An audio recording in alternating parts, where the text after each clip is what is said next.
Ny fizarana traikefa momba ny fahaiza-mitarika na leadership no anisan'ny hitondran'Andriamatoa Marc Ravalomanana fanampiana ny sampana Dorcas.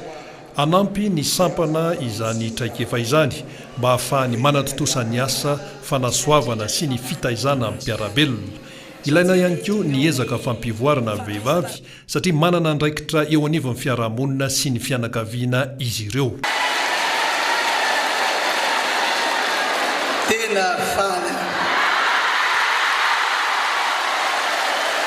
Tena faly aho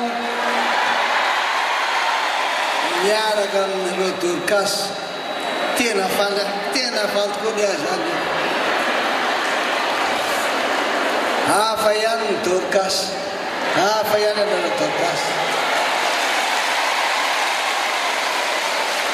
Tsisy zavatra izay tsy hainy Dorcas.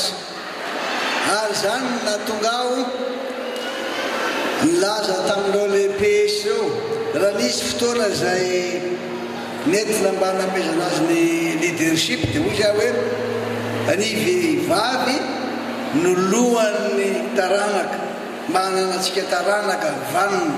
Ny vehivavy dia manana ny lanjany lehibe,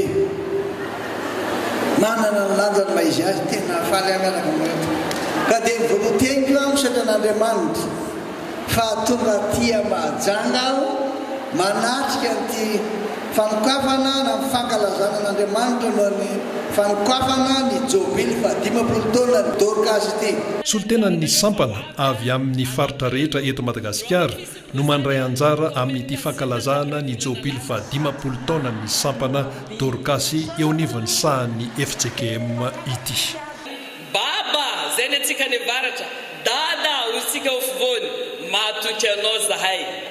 Baba, matoky anao zahay.